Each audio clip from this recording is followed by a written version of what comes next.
It's extremely heartening to see the response, registrations report. This webinar, it makes me count our journey, which started a year back, starting with just the 4 of us, getting on to more than 45 volunteers today.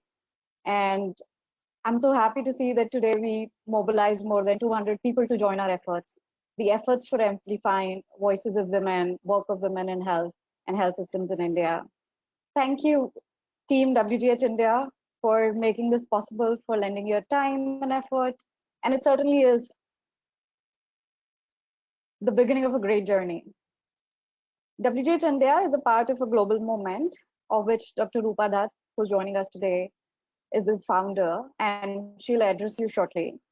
But in India, we're specifically aiming to raise the voices and contributions of women working at the grassroots level, and also trying to address institutional gaps that prevent women from reaching to the decision-making positions.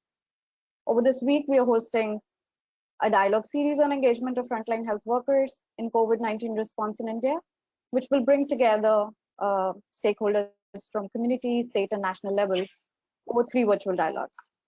The reason why we decided to focus on frontline health workers as our first event is because we feel that though FLWs are the backbone of the public health systems, but their voices and concerns are often overlooked in the health systems and health policy making.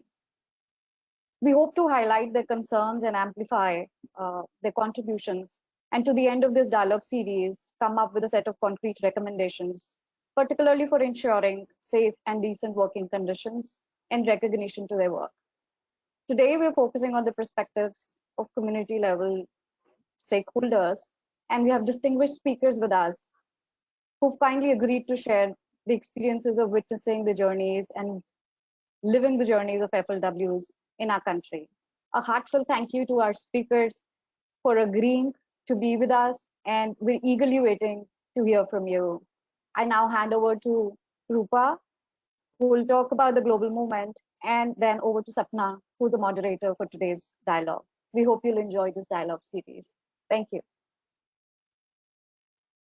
Great, thank you, Sumegha, for opening this session. And I also want to just echo that we from the global team are very excited to have India chapter join the growing global movement.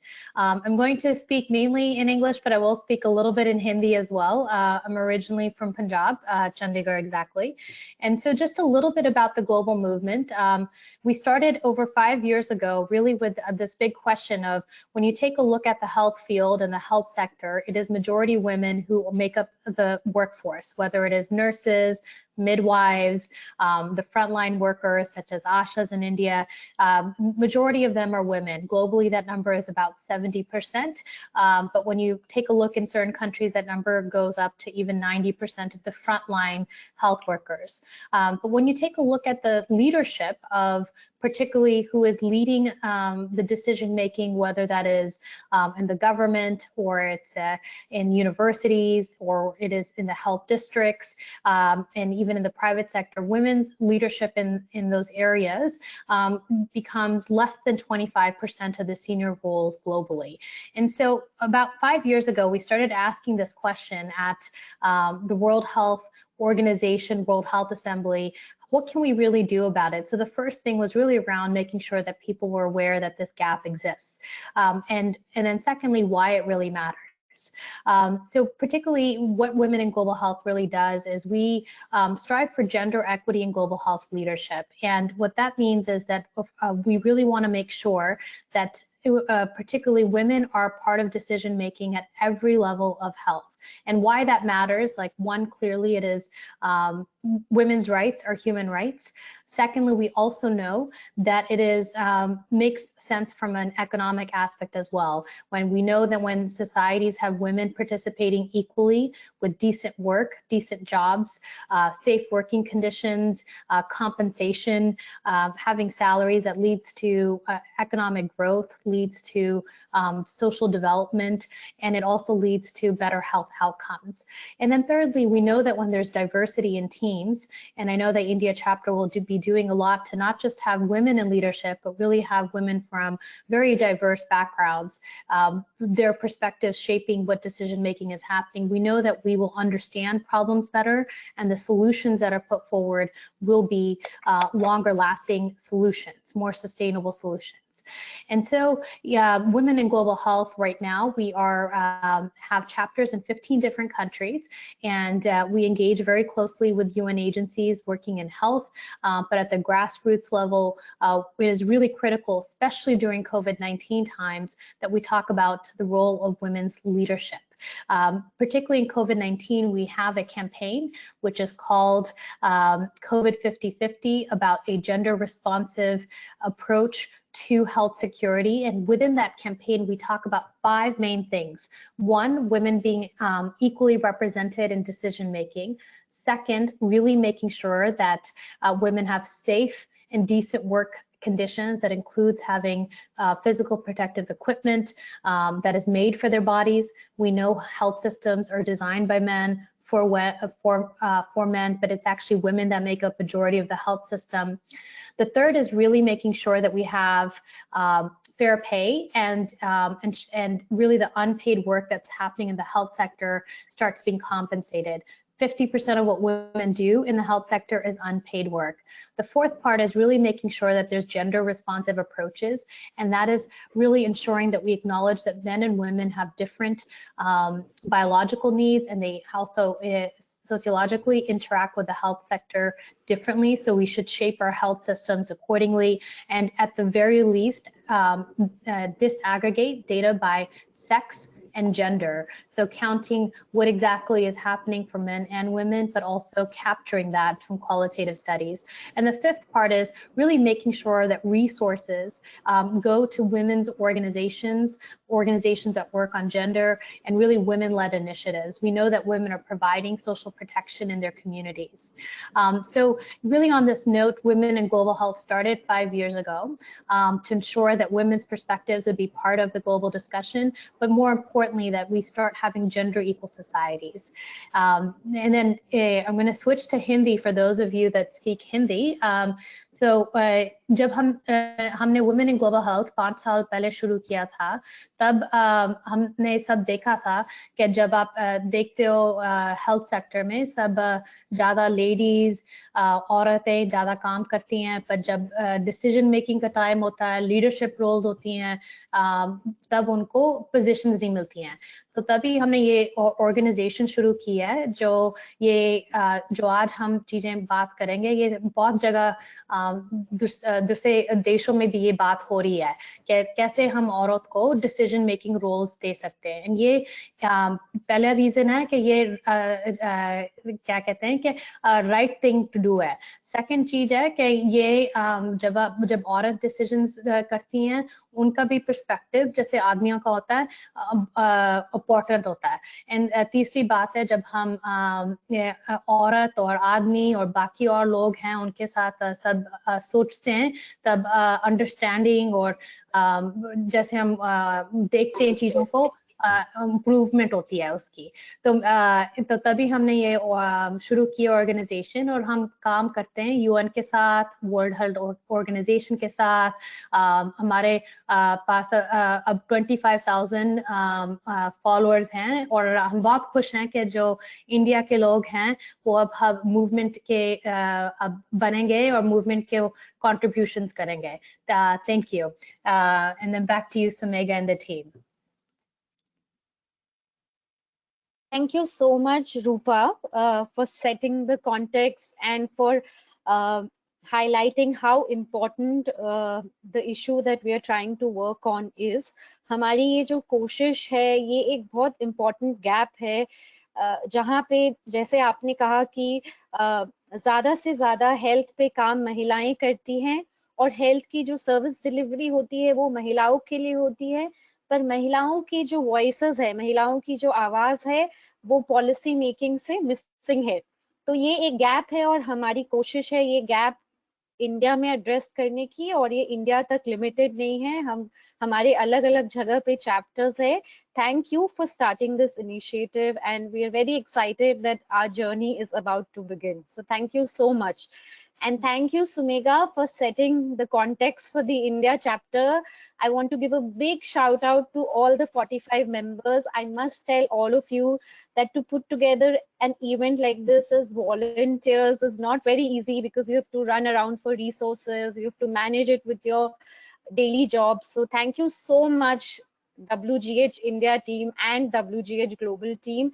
And finally, I want to thank the panelists for agreeing to join us. This has been very encouraging कि आप लोग सब ने join किया, और आप लोग सब, it's like a, जैसे कहते हैं ना छोटे बच्चों को एक encouragement मिलता है. I think just like that, you've sort of, by agreeing, you've sort of validated our cause, and thank you so much for helping us inaugurate this session today.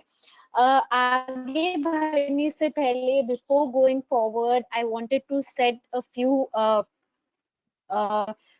housekeeping rules. सबसे पहले ये कि सभी साथी mute रहेंगे. Everyone will be mute and only the presenter, the panelists, will be unmuted. You will see a box for questions, so please leave your questions there, and we'll be taking them at the after around 7:30. And the other thing is that we have translators on our chat box. If you see, they've already started and they're doing a good job of translating from Hindi to English and English to Hindi.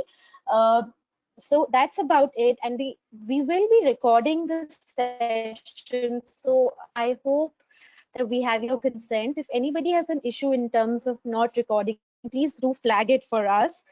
And we will share the recording of the session later. And finally, this is just the first in a series. Our second and third webinars are on Wednesday and Friday, so please do join. We've designed it in such a way that the first flows into the second and the second flows into the third, and we will definitely be sharing notes and follow-up action points from this session. Also, those of you जो Twitter पे active हैं, people who are active on Twitter, please do give us a shout out, and please do tweet about points that you agree with, points that you disagree with, areas of improvement, and so on and so forth. So without any delay, I'd like to call upon our first panelist, whose name is Surekha. And when I asked her, what's your last name, she very proudly said, that's my name, and I don't use any other, I don't use the surname. And Surekha is the General Secretary of the Haryana Asha Trade Union, and she's also the State Secretary of the C2 in Haryana. So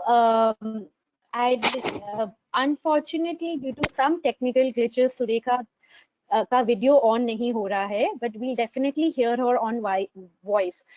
सो मैं सुरेखा से request करती हूँ कि सुरेखा आप please अपने कुछ बोले. और जैसे कि मैं जानती हूँ कि आप आशा की जर्नी से बहुत फेमिलियर है और इस मूवमेंट से बहुत टाइम से आप जुड़ी हैं, तो मेरा आई थिंक सबसे पहला सवाल यही है आपसे कि अगर एक आशा के एक दिन के बारे में बात करें, तो आप कैसे डिस्क्राइब करोगे आशा का एक दिन, पहले भी और कोविड-19 के समय में भी एक आशा का दिन कैसा रहता है? सुरेखा जी, आप मेरी आवाज सुन सकते हैं? हेलो. हाँ जी, सपना जी, मुझे नमस्कार. मौका देने के लिए. हाँ जी, नमस्कार. मेरा सब साथियों को नमस्कार जो पैनल में शामिल हैं, सुन रहे हैं, और बाकी लिसनर्स भी जो मुझे सुन पा रहे हैं. और जब हम आशा के एक दिन की बात करेंगे कि तो उनको मतलब एकदम से शेड्यूल में बांधना काफी मुश्किल है. और आमतौर पे ये कहा जाता है कि एक आशा की जो ड्यूटी है उसको हम ये नहीं कह सकते कि वो 5 घंटे की ड्यूटी है, वो 7 घंटे की है. हम ऐसा बोलते हैं कि एक आशा काम पे रहती है 24 आवर्स. उसको हेल्थ डिपार्टमेंट की तरफ से 40 काम हैं जो दिए गए हैं, और उसके जो 40 काम हैं उनके अंदर उसका तमाम तरह की जो भी इंस्टीट्यूशनल डिलीवरी कराना, उनका एंटीनेटल केयर, फिर पोस्टनेटल केयर, बच्चों का immunisation, family planning, different different surveys और हेल्थ रजिस्टर मेंटेन करना, उनको विलेज लेवल पे उनको हेल्थ और न्यूट्रिशन डे मनाना, या उनका कम्युनिटी हेल्थ सेंटर पे मीटिंग, प्राइमरी हेल्थ सेंटर पे मीटिंग, ये तमाम काम हैं जो आशा डेली करती हैं।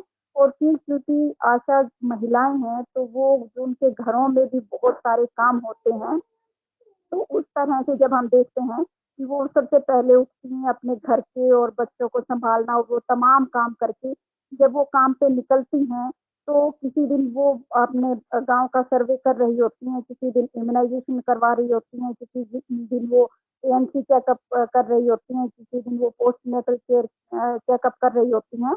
और इंस्टीट्यूशनल डिलीवरी करवाने का काम जब आशाज का है, तो उनको कभी रात को 8 बजे कॉल आता है, कभी जो प्रेग्नेंट वुमेन कहती है कि हमें हेल्प की ज़रूरत है, तो वो जाती है हेल्प के लिए, रात को 12 बजे भी जाती है, रात को 2 बजे भी जाती है।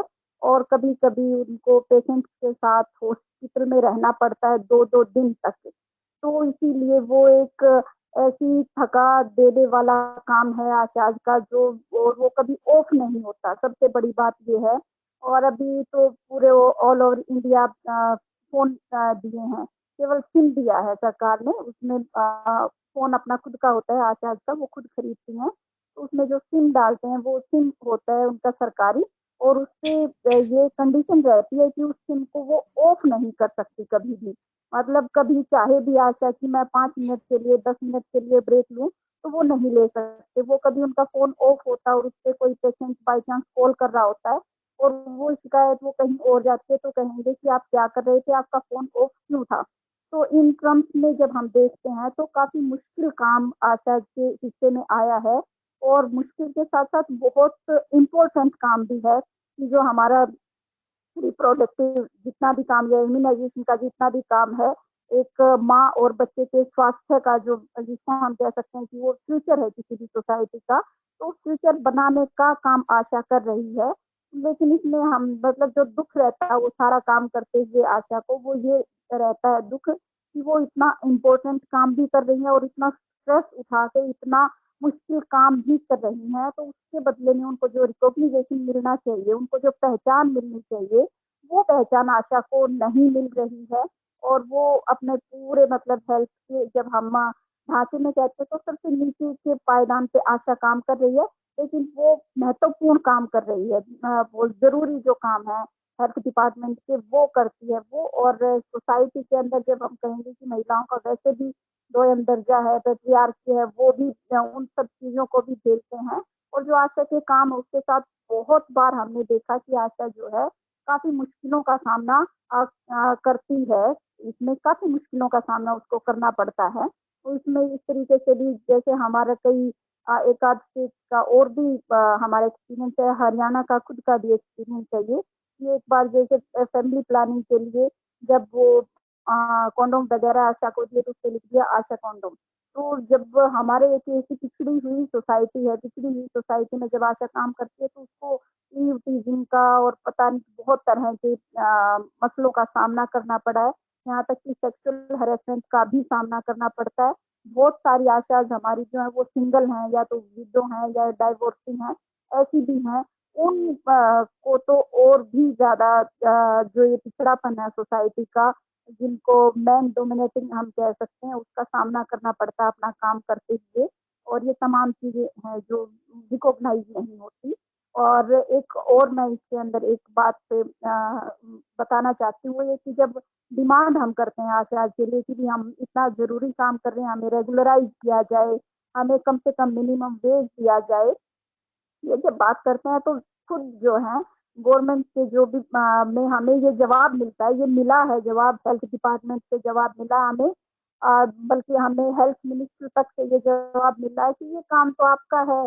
देखो, सेवा करना तो महिलाओं का काम है, और आप सेवा कर रहे हैं, और आप सेवा किसकी कर रहे हैं? आप अपने पड़ोसियों की, आपकी चाची हैं, वो आपकी दादी हैं, ताई हैं, आपके बच्चे हैं छोटे-छोटे, आपने उनको टीकाकरण के लिए आप उनका टीकाकरण करवा रहे हैं, आप उनको कह रहे हैं आप हॉस्पिटल में जाइए, इससे आपकी हेल्थ अच्छी रहेगी। किसी को टीबी हो गई तो आप उसको दवाई खिला रहे हैं, किसी को आयरन की कमी है तो आप उसको दवाई खिला रहे हैं, तो आप ये जो काम कर रही है तो सेवा का काम है।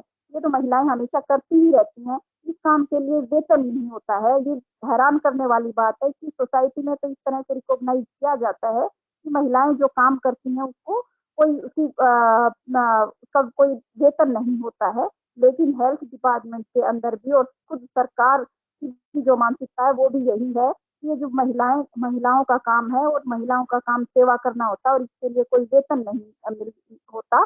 और इसीलिए मोस्ट ऑफ द इंडिया में कोई फिक्स वेतन नहीं है आशाज का, वो केवल इंसेंटिव पे काम करती है। कुछ केस हैं ऐसे, कर्नाटक में कुछ फिक्स वेतन मिलता है, कुछ केरला के अंदर, हरियाणा के अंदर एक आध केस और भी हैं जहाँ पे वो कुछ थोड़ा बहुत फिक्स उनको मानदेय देते हैं। बाकी इंसेंटिव हैं वो भी बहुत मामूली इंसेंटिव हैं।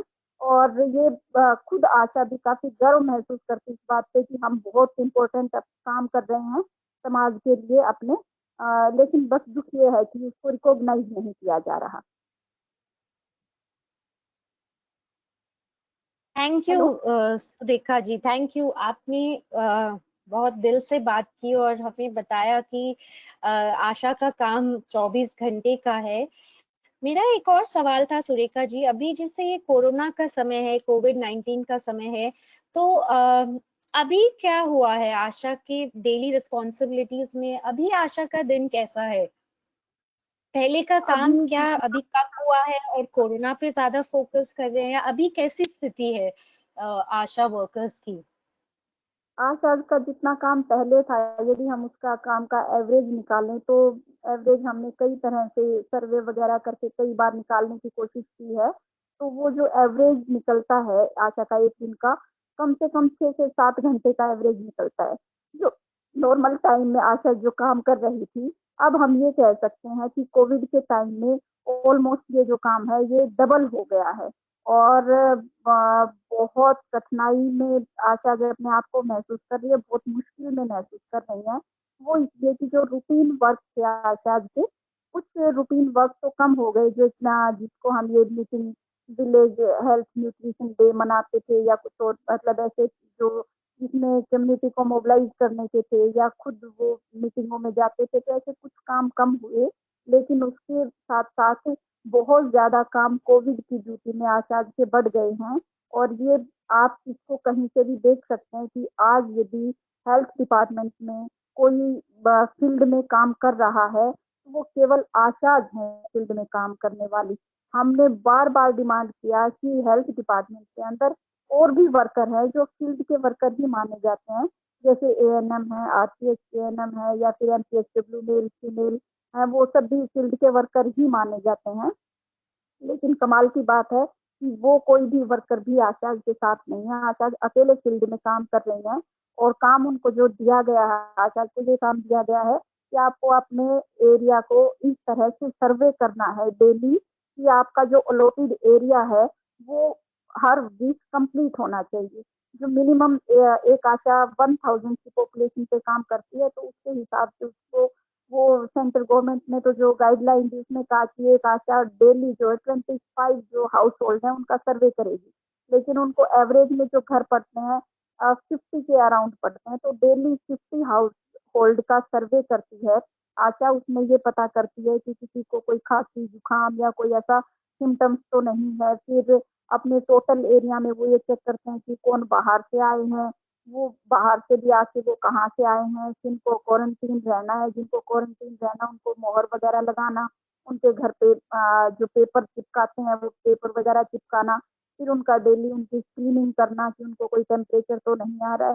फिर वो कहते कि कैंसर के कितने पेशेंट्स हैं वो निकाल के लाओ, डायबिटीज कितने हैं वो निकाल के लाओ, हार्ट के पेशेंट्स कितने हैं वो निकाल के लाओ। अब 60 ईयर से अब कितने पेशेंट कितने लोग हैं एरिया के अंदर वो बताओ, 5 ईयर से कम है कितने वो बताओ। तो ऐसे तमाम बहुत सारी ऐसी कैटेगरीज हैं प्रेग्नेंट वुमेन्स का भी कि वो कुछ लिस्ट तो आशा के पास अपने काम के अकॉर्डिंग उनके पास रहती हैं। लेकिन बहुत सारे बिल्कुल नई इंफॉर्मेशन आशा से ली जा रही है, वो उनको डेली वो सर्वे करना पड़ता है। उनको वो डेली फील्ड में जाके ये सारा तमाम तरह का काम कर रही हैं। और इसमें तो वो काम कर रही हैं ये वाला जिसमें उनके कम से कम 4-5 घंटे लगते हैं सर्वे के अंदर। फिर उनपे ये प्रेशर बनाया जा रहा है कि आप ये जो रिपोर्ट है ये आप डिजिटली दो। अब स्पेशल एक ऐप बना दिया गया आशा के लिए, और जिसका नाम है आशा सर्वेक्षण ऐप। वो कह रहे हैं कि आप जो भी डेली सर्वे कर रहे हैं आप उनको इसमें ऑनलाइन भरें। आशा के पास कोई फोन नहीं है, स्मार्टफोन उनके पास नहीं है, प्रॉब्लम होती है तो उनको कहते हैं कि आप अपने हस्बैंड के फोन से करें, आप अपने बच्चे के फोन से करें, पड़ोसी के फोन से करें। मतलब आप डेली ये कह रहे हैं कि डिजिटली काम करें आशा 6 से 7 घंटे, और वो किसी और के फोन पे करें, तो वो पॉसिबल नहीं हो पा रहा। बार बार शिकायत लिख के देने के बावजूद भी कि हम ये नहीं कर पा रहे हैं, पैसे फिर भी बनाया जा रहा है उस काम के लिए। फिर वो रिपोर्ट मैनुअली भी देते हैं, डिजिटली भी देते हैं, बहुत तरह से वो रिपोर्ट देने का सर्वे करने के बाद। और फिर जो रूटीन के वर्क हैं वो रूटीन के वर्क भी वो भी चल रहे हैं, डिलीवरीज भी हो रही हैं, उनको इंस्टीट्यूशनल डिलीवरी के लिए भी कोशिशें करनी पड़ती है। एएनसी, पीएनसी या इम्यूनाइजेशन जो जरूरी काम है ये रुक भी नहीं सकते हैं, वो सारे काम भी डेली चले हुए हैं। तो इसीलिए ऑलमोस्ट डबल हो गया आशा का काम। और ये आशा का काम तो डबल हो गया, लेकिन इसमें कहीं पे सरकार ने कोई भी आशा के लिए नहीं किया। इवन कि मध्य प्रदेश में तो एक आशा की कोरोना संक्रमित होकर डेथ हो चुकी है, और हरियाणा के अंदर 3 आशा पॉजिटिव कोरोना पॉजिटिव पाई गई हैं। और जब हम पूरे देश में देखते हैं तो अलग अलग स्टेट में वो संक्रमित हो रही हैं, और संक्रमित तो होने के बाद उनको उनके हाल पे छोड़ा जा रहा है कि ठीक है आप संक्रमित हो गए तो आप होम आइसोलेट करो। और ये हम अपनी कंट्री का हाल जानते हैं कि यहाँ पे जो गरीब लोग हैं उनके पास एक कमरा होता है, उसी के अंदर उनकी किचन होती है, वो कहाँ आइसोलेट करेंगे। और यही आशा जो क्योंकि गरीब फैमिली से हैं, ज्यादातर वीकर सेक्शन से हैं, तो उनको इसमें भी प्रॉब्लम आ रही है। और एक और जो चीज हमारे समाज में बिल्कुल मतलब ऐसा तो नहीं कह सकते हम कि नई है तो पुरानी, लेकिन उसको इस्तेमाल किया गया कोरोना के टाइम पे कि हमारी सोसाइटी को कम्युनलाइज करने की कोशिशें की गई। उसका असर आशाओं ने झेला। आशाओं ने उसको इस तरह से झेला कि जब वो सर्वे करने के लिए जा रही हैं, यदि कोई मुस्लिम आशा है और वो हिंदू एरिया में जा रही है सर्वे करने के लिए, तो वो कम कोऑपरेट किया लोगों ने उसको। या फिर कोई वो हिंदू थी और मुस्लिम एरिया के अंदर गई तो वहां पे भी उसको कोऑपरेशन नहीं मिला, उस एरिया से प्रॉब्लम हुई, यहाँ तक कि हमले हुए आशा के ऊपर। और हमारा सोनीपत डिस्ट्रिक्ट के अंदर बुटाना गांव है एक, वहां पे तो ये न केवल आशा के ऊपर हमला हुआ, आशा की बेटी के ऊपर भी हमला हुआ, और वो इतनी सीरियस इंजर्ड हुई कि काफी दिन तक वो हॉस्पिटलाइज रही, और अभी भी वो प्रॉपर ठीक नहीं हो पाई है। तमाम तरह के एफर्ट करने के बाद भी डिपार्टमेंट ने ये नहीं कहा कि भी हम आपकी बेटी का इलाज कराएंगे जिसको इतनी चोट लगी, या हम आपका इलाज कराएंगे। कुरुक्षेत्र के अंदर एक ये हरियाणा का एक डिस्ट्रिक्ट है कुरुक्षेत्र, वहाँ का एक घटना हुई जिसमें कि आशा ने बताया कि यहाँ पे ये सरपंच है गांव का, और इसने इसके यहाँ पे प्रवासी मजदूर हैं 10, जो उन्होंने अपने घर में रखे थे कि जब उनका कटाई वगैरह का काम होगा तो वो करेंगे। उसकी इंफॉर्मेशन जब दी आशा ने डिपार्टमेंट को, तो उन्होंने सरपंच ने उनकी वाइफ ने उसके घर जाके उस आशा की पिटाई कर दी, और ये कहा कि आपने ऐसे कैसे हमारी जो इंफॉर्मेशन है वो दे दी सरकार को। और हर जगह पे हर स्टेट के अंदर कम से कम 100 हम कह सकते हैं थाउजेंड हो जाएंगे जब पूरे देश के अंदर हम इसको काउंट करेंगे। तो इतने हमले आशा के ऊपर हुए हैं। तो मतलब वो सोशली भी, और वो वहां पे ज्यादा हुए, यहाँ पे कास्ट एंगल भी एक रहता है। तो आशा जो है गरीब भी हैं, दलित भी हैं, और ऊपर से वो महिलाएं हैं काम करने के लिए। तो दबंग और जितना भी थोड़ा सा खाते पीते जिनको हम कह सकते हैं दबंग परिवार है, वहां से ज्यादा हमले झेलने पड़े काफी। और इसमें भी कोई स्पोर्ट हम ये कहें कि किसी विभाग ने कोई स्पोर्ट किया हुआ ऐसा कोई नहीं था।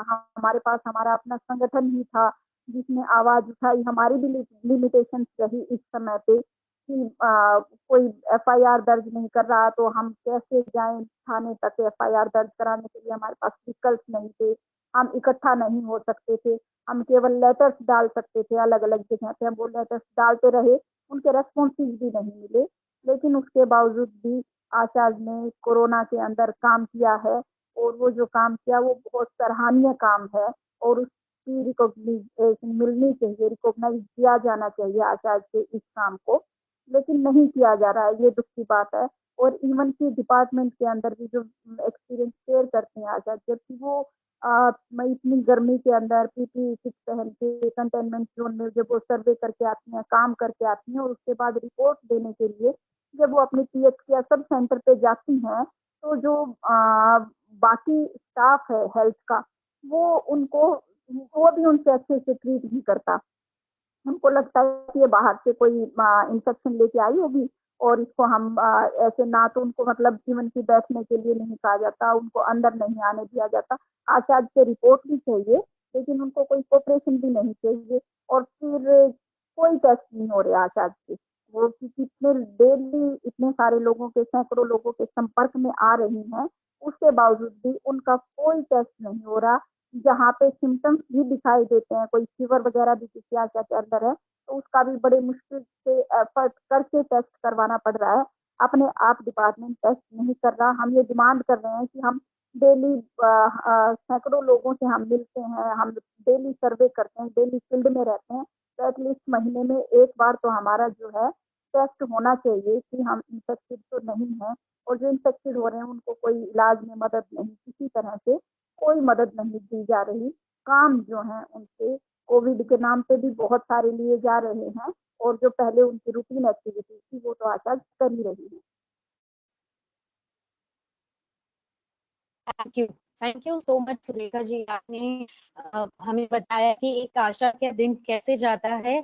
और आप जब बोल रही, मुझे एक दो चीजें बहुत स्ट्राइक की। आपने ये कहा कि आशा एक महिला है, और महिला की जो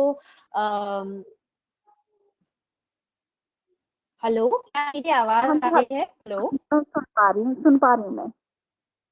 हेलो। हाँ हाँ हाँ जी, हाँ। हाँ। तो आपने ये कहा, हाँ, आपने ये कहा कि एक आशा महिला है, और महिला होने के नाते जो महिलाओं के साथ आम जिंदगी में होता है, एक आशा हेल्थ सिस्टम का पार्ट है, और फिर भी उसे महिला जैसे ट्रीट करके उसके जो नीड्स है, उसकी जो जरूरतें हैं, उसको इग्नोर किया जाता है।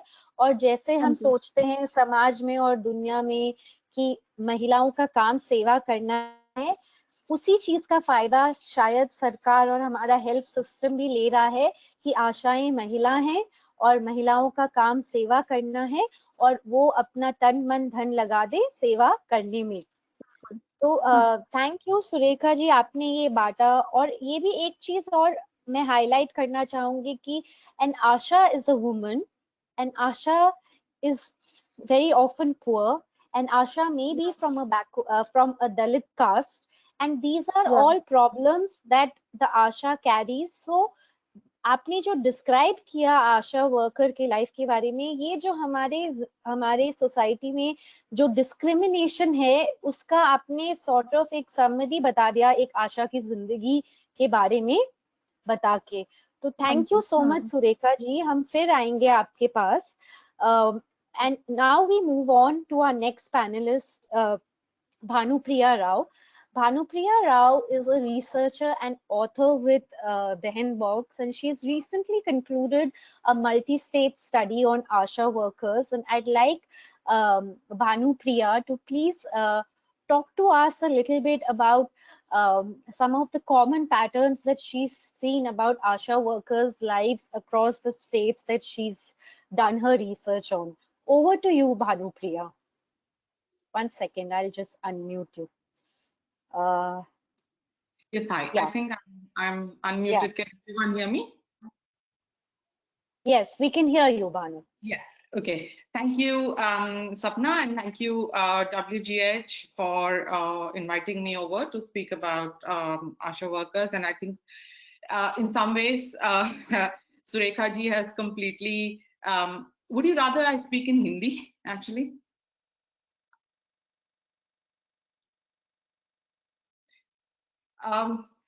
So I'll switch between Hindi and English.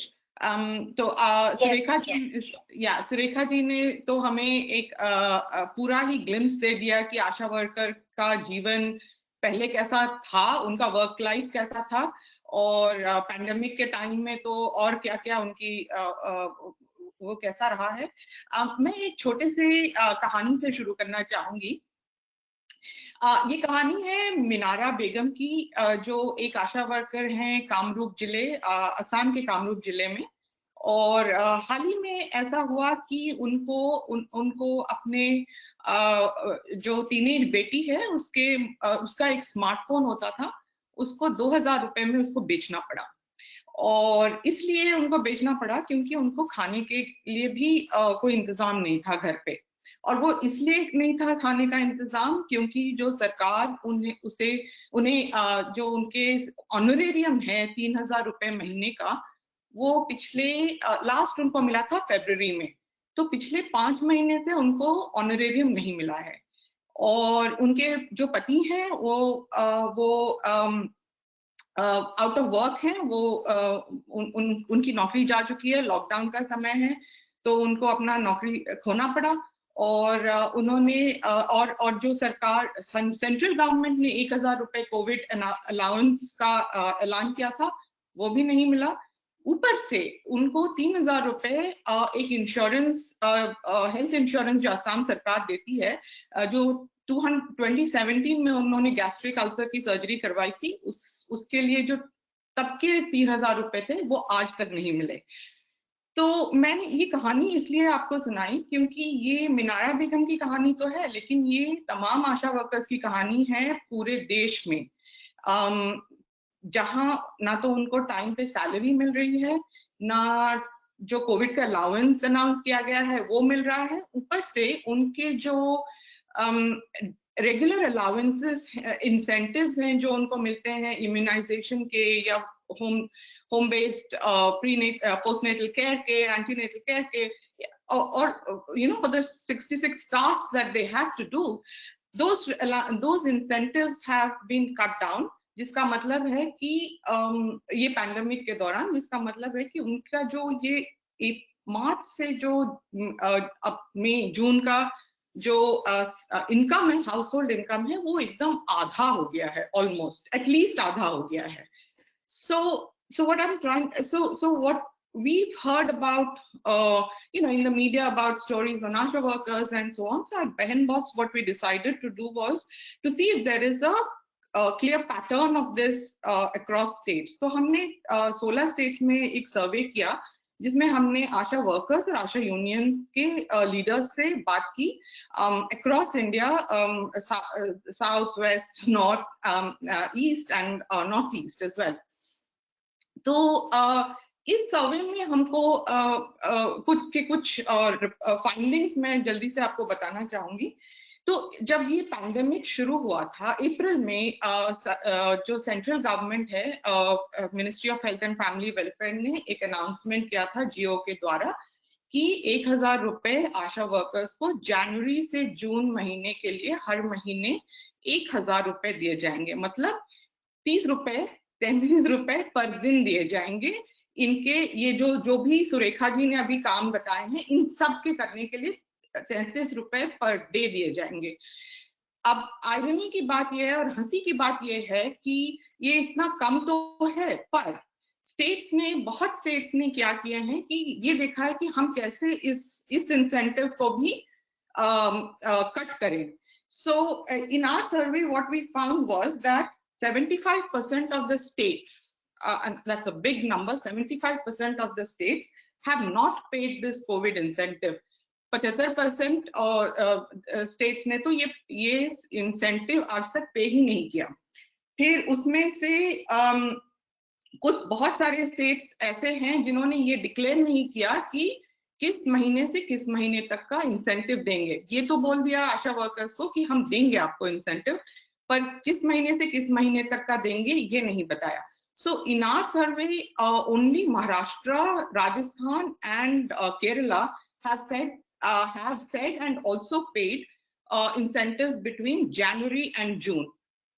Most states have said that we will pay between April and June. जबकि कोविड का काम और ये पैंडेमिक का काम, सर्वे और quarantine, screening, testing, contact tracing, ये सब शुरू हो गया था मार्च के मिडिल में। बहुत स्टेट्स में, सादर्न स्टेट्स में तो मार्च के मिडिल में शुरू हो गया था और बाकी states में और later around the 20th or 21st. But the point is that कि how that states are thinking that हम कैसे ये छोटा जो incentive है इसको भी काट लें. छत्तीसगढ़ ने कहा कि हम आप एक 100 घरों का सर्वे कीजिए तब आपको ये allowance मिलेगा. So they have put, some states have put conditions on this. The second thing that we found in our survey is that even the regular honorariums जो जिनकी बात मैं कर रही थी, जो central government 2000 रुपए देती है, but that is not like जो अभी सुरेखा जी बता रही थी 2000 रुपए देती है, और ये फिक्स नहीं है, ये भी आशा वर्कर के 8 काम करने के कंडीशंस पे डिपेंडेंट है. जब वो 8 रजिस्टर्स फिल करती है, 8 काम करती है, तो ये 2000 रुपए इंसेंटिव मिलता है. तो ये इंसेंटिव, रेगुलर इंसेंटिव जो मिलनी चाहिए, ये भी 81% of the states we surveyed, and that's 16 states we surveyed, which is half the states of the Indian Union, have not paid the salaries, regular honorariums to ASHA workers till June, which is आज की मैं latest data आपको बता रही हूँ. और कोई भी स्टेट जो इसमें हमने सर्वे किया है, ये वो जो एक्स्ट्रा इंसेंटिव्स जो वेल नॉट एक्स्ट्रा बट जो रेगुलर इंसेंटिव्स मिलने चाहिए, जो मैं एक्टिविटीज बता रही थी, वो उनके तो मिले ही नहीं है. none of the states have done that. So and so in terms of the thing that's emerging from this, I think a lot of it Surekha ji has mentioned, so I'm not going to go into what ASHAs across the states are having to do in the pandemic, but one or two things that have come out in our chats with ASHA workers across states is that उन्होंने बताया ये unpaid care work का वो है, और work double हो गया है and all of that.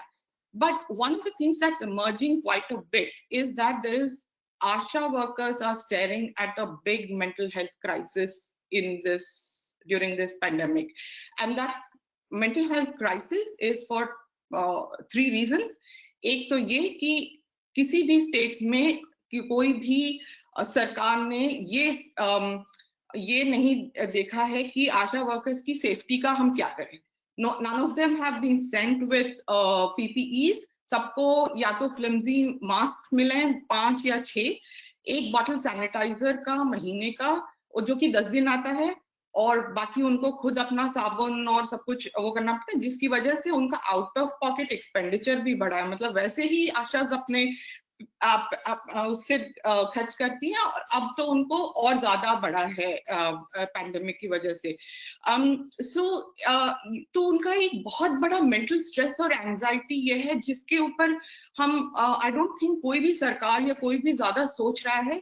और वो ये कि उनके अंदर ये एक स्ट्रेस है कि वो खुद इन्फेक्ट हो सकती हैं और वो अपने परिवार वालों को इन्फेक्ट करेंगी, और ये कैसे चलेगा. And it is a big concern for the ASHAs, which we are not paying enough attention to. The second thing why they're stressed quite a bit is because of this economic vulnerability.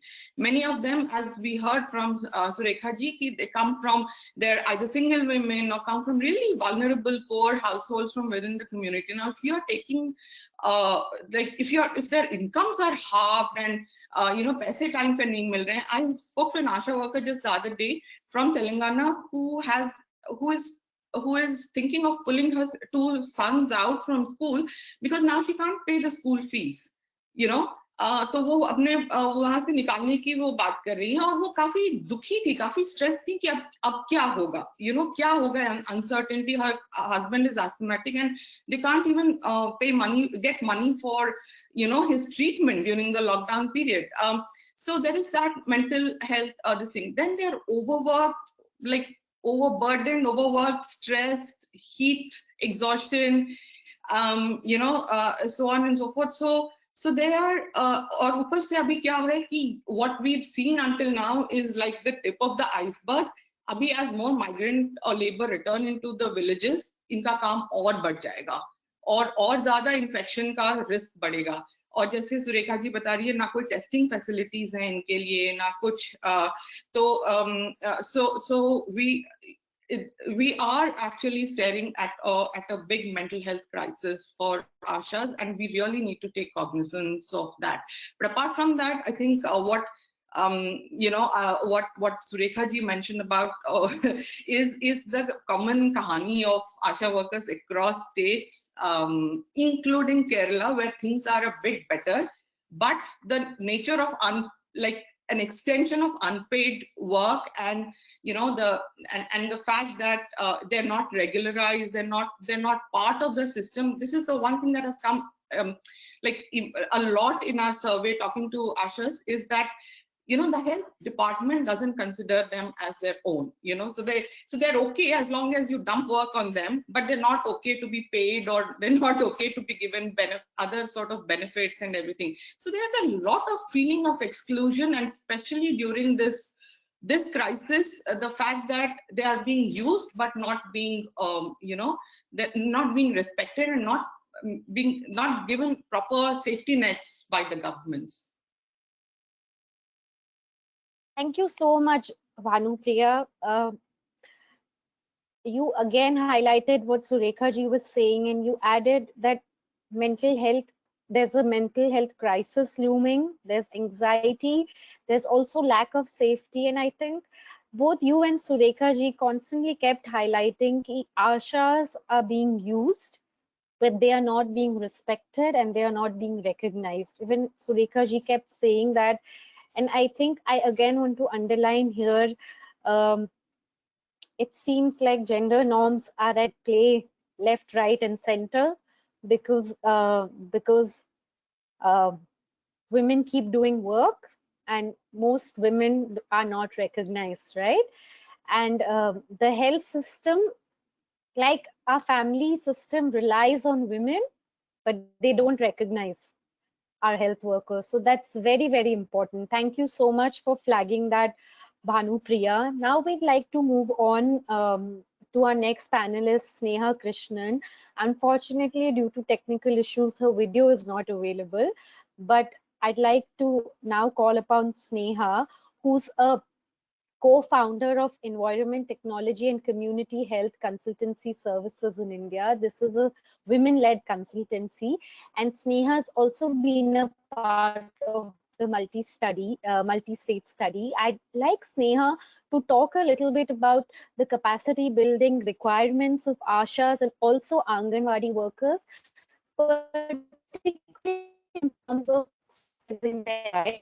Like we heard from Surekha ji, as a collective, because of the unions, ASHA workers get a lot of strength. So on those lines, in terms of making sure that they can exercise their rights, Sneha, what are some of your thoughts, particularly in terms of capacity building? Thank you, Sapna. I hope I'm audible. मैं सबसे पहले WGH India को धन्यवाद देना चाहती हूँ कि मुझे मौका दिया। मैं मेंबर भी रही हूँ जनवरी 2020 से, और बहुत कुछ सीखा भी है इस नेटवर्क से, और गर्व है कि इस पैनल में मैं प्रेजेंट कर सकती हूँ। आई थिंक भानुप्रिया की तरह ही हमने भी एक रिसर्च इनिशिएट किया था आशा और आंगनवाड़ी वर्कर्स के साथ, बट हमने सिर्फ 5 स्टेट्स कवर किए, एंड काफ़ी सिमिलर रहे हैं हमारे फाइंडिंग्स, इवन दो हमारा अप्रोच शायद अलग रहा हो या हमारे सवाल शायद अलग रहे हो, लेकिन समस्याएं काफ़ी सिमिलर रही हैं।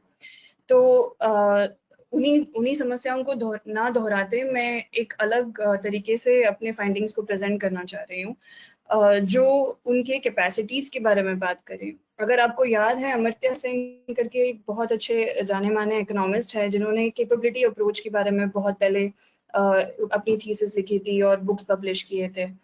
और आप अगर आशास की बात करें तो हेल्थ सिस्टम ने सिर्फ उनके इंसेंटिवाइजेशन, उनके परफॉर्मेंस को ही ध्यान दिया है। उनके कैपेबिलिटीज़ के बारे में, उनका उद्धार हो, ये काम करके वो भी आगे बढ़े, इस तरह से उन्होंने कभी आशाओं को देखा ही नहीं है। और यही समस्या आंगनवाड़ी में भी, आंगनवाड़ी वर्कर्स की भी रही है। भले ही वो हेल्थ सिस्टम के इंटीग्रल पार्ट है, ना कि आउटरीच की तरह उनको देखा जाता है, बट क्योंकि ये सारे कम्युनिटी में रहते हैं, उनको कम्युनिटी चेंज एजेंट की तरह देखा जाता है, ना कि उनके अपने इंडिविजुअल कैपेबिलिटीज को लेकर। और ये इसलिए इम्पॉर्टेंट है क्योंकि आपने देखा होगा कि कोविड में, जैसे सुरेखा दीदी भी बता रही थी, कि उनको सारा कुछ अभी सर्वे डिजिटाइज कर दिया गया है। ये काम बहुत सारे स्टेट्स में पहले से भी हो रहा था, जो वो रूटीन डेटा कलेक्ट करती है, 6 रजिस्टर्स मेंटेन करती है, वो सब चीज़ों को ANM के साथ वो एक डिजिटल पोर्टल में डाल दिया करती थी। तो हमारा स्टडी का उद्देश्य ये था कि across the states health literacy और डिजिटल लिटरेसी की क्या अप्रोचेस रहे हैं। तो मैं जो उदाहरण दूंगी वो इन 2 कॉन्सेप्ट्स को लेकर आपको समझाने की कोशिश करूंगी।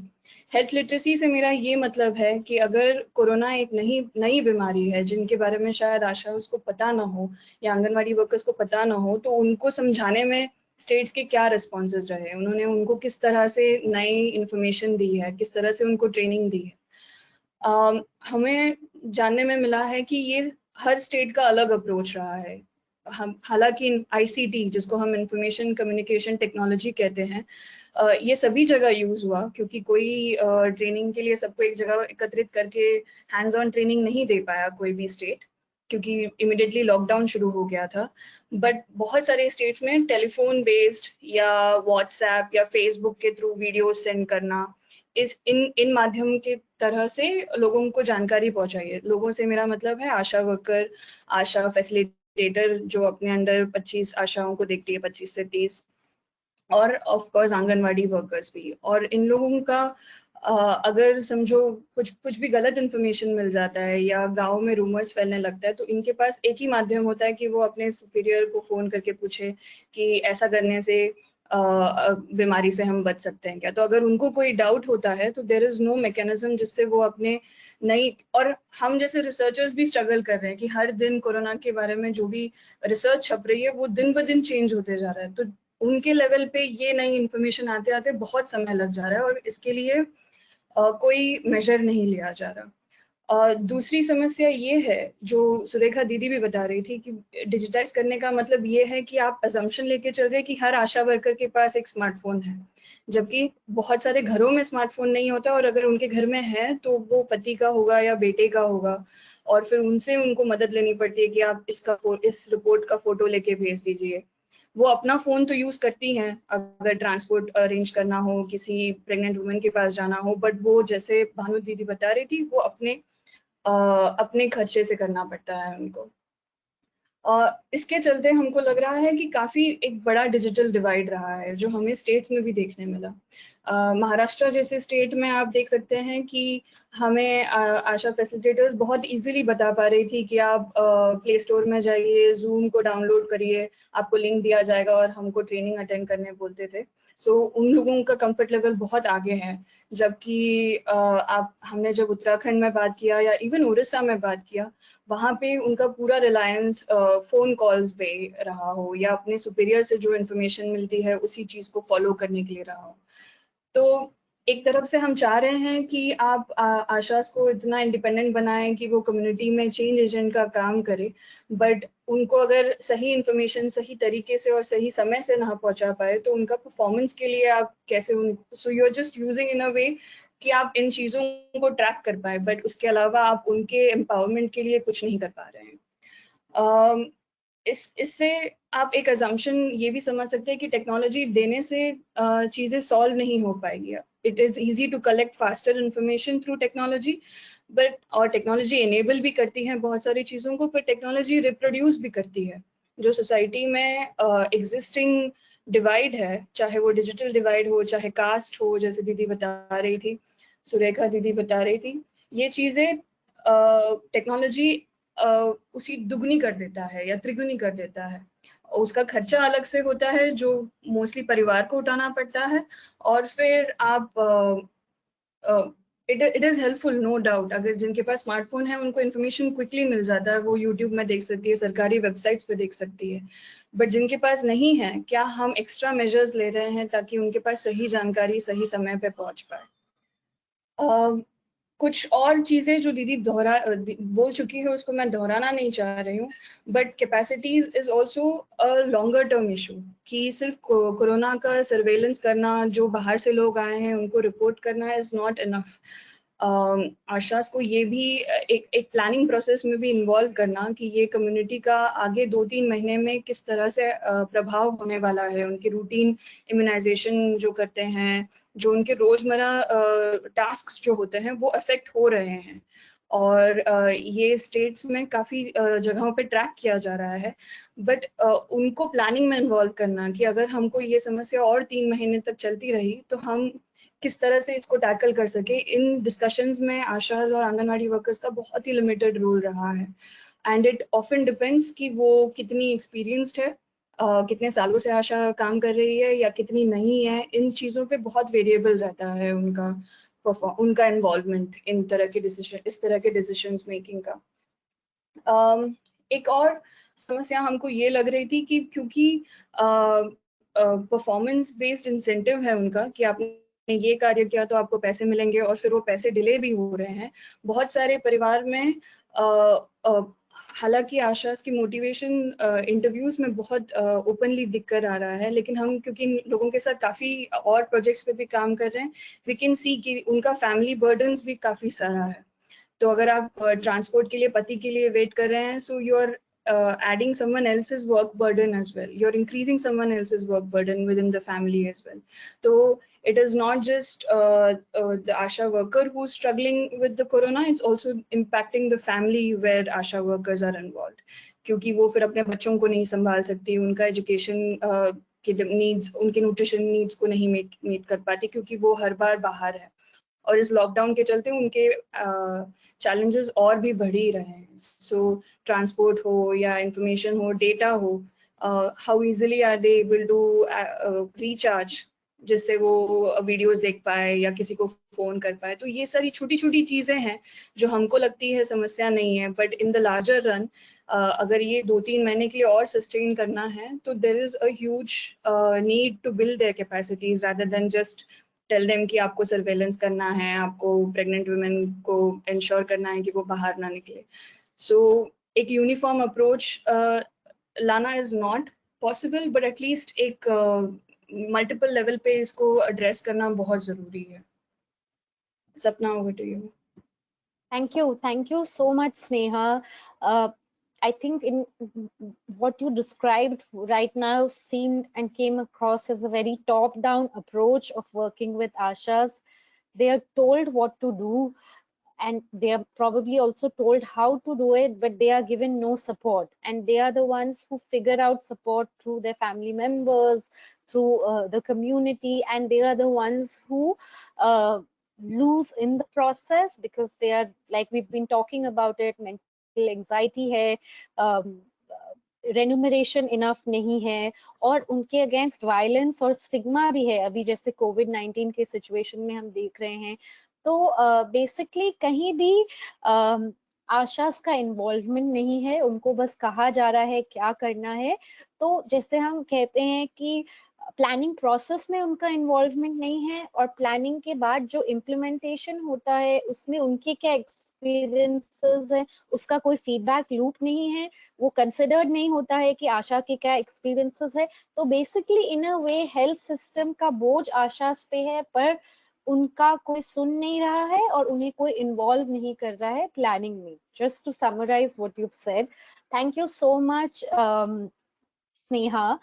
Now we'll move on to our next panelist, Dr. Manisha Gupte. She's the co-founder of Masoom, a rural women's organization in Maharashtra. And Manisha Tai, I would request you to talk a little bit about some of the issues have been highlighted, and we've been speaking about the gender issues, but just in terms of, you know, a feminist perspective on understanding some of these challenges of field level workers, and also just a little bit of a historical perspective on why these challenges continue. We all know about these challenges, but how come they keep continuing? So your thoughts, Tai. We can't, you're on mute, Tai. Am I audible now? Yes, now you're audible. Okay. Thank you so much. So thank you so much, WGH, all the founder members and all the excellent panelists that we heard before. And we're looking forward to listening to Sindhu and others after this, my presentation also. So since, you know, I'm going to deal with an overview, let me go to the structures. Okay, so the first structure, many of these things have been mentioned earlier, and I'm just going to take them to some kind of a logical conclusion. तो अभी तक जो कई सारी बातें हुई, बहुत अच्छे जो है सबके जो रहे हैं, बयान रहे हैं, और सिंधु जी का भी मैं सुनने के लिए बहुत आतुर हूँ। तो अगर हमको देखना है कि एक स्त्रीवादी परिप्रेक्ष्य में से कि क्या रहा है पहले, जिसकी वजह से ये सारे प्रॉब्लम्स हुए हैं, तो मैं कोशिश थोड़ा सा करूंगी जो जिसको कहते हैं हम public, what we call the public and the private domain and the artificial distinction between these two in women's lives, जो कि actually really don't exist. We know that they don't exist. So with I work in a rural area. मैं देहातों में कई 5 साल तक एक बहुत सूखे के इलाके के एक गांव में रही थी। बहुत नजदीक से मैं देख पाई थी कि what the frontline female health workers are going through. तो एक 2-3 बातें मैं आपको बताना ही चाहूंगी कि many times the ANM at that time तभी आशास नहीं थे जब मैं 80s के during when I was living in the village for the 80s, it was the ANM who was the wife of the system, the youngest बहू, सबसे छोटी बहू तब जो ANM थी वहां पे, and many times the husbands actually had a second wife somewhere else. So this wife was because there was a government salary coming in, and the husband would come in the beginning of the month, collect the money from her, and while he had a different wife somewhere else, क्योंकि इसका तो transferable job रहता था, तो he would go there, पिटाई करता था, he would beat her up, saying that if she didn't have enough money, कौन से यार को पैसा दिया, and if she got extra money, did you sleep with the doctor? Why did he give you extra money? Because you know the target. So she's from the same class, or पहले भी बहनों ने बोला हुआ है, many times she's from Dalit and Vanchit communities, very subordinated communities, and she's put to with arguments with the people of her own caste and her own community. I don't mean own caste, I don't mean that, I mean I mean subordinated caste, and she's the one who is facing the ire of all the women. मेरे पास, I remember an ANM coming to me and asking me कि आपको 2-3 साल से बच्चा नहीं हुआ है, तो you must be using some contraception, right? So can I write your name in the copper-T list? Because she was running short of targets. And just to get information, मैंने पूछा उनसे कि suppose there's an inspection. Oh no, nobody comes for inspection. Nobody. Suppose the public health nurse comes. Anyway, there is a 30% dropout of copper-T, so you just say that the copper-T fell off. So as a joke, I told her, then you add me every 6 months in your list. I mean, this is what the Ashas were, the ANMs were going through at that time. And this is something that we cannot separate from the exploitation that happens inside the home and outside. Somebody mentioned earlier about out-of-pocket expenses. Now imagine what she is earning, उसी के जो कमा रही है, उसी के ऊपर अगर उनका नहीं है कोई control. Now, बिल्कुल परिवार जैसे बात हो गई, patriarchal family जैसे, give 100 rupees and हिसाब मांगो 150 रुपये का, 200 रुपये का. So here the government gives a certain amount of money, and now they're expecting her to do out-of-pocket expenses. Where is she going to get the money from, and what happens to her relationship at home? So I'm just trying to link the public and the private domain, because friends earlier have very, very eloquently said what actually happens there. So I'm just trying to link these two. What happens when sexual harassment at the workplace happens? We know Bhauri Devi ji का नाम तो हम लेते नहीं है, तो for rape survivor, Bhauri Devi ji ने पूरा इतिहास बनाया. We got the POSH Act, but Bhauri Devi did not get justice either in the High Court or anywhere. In no court did Bhauri Devi get justice.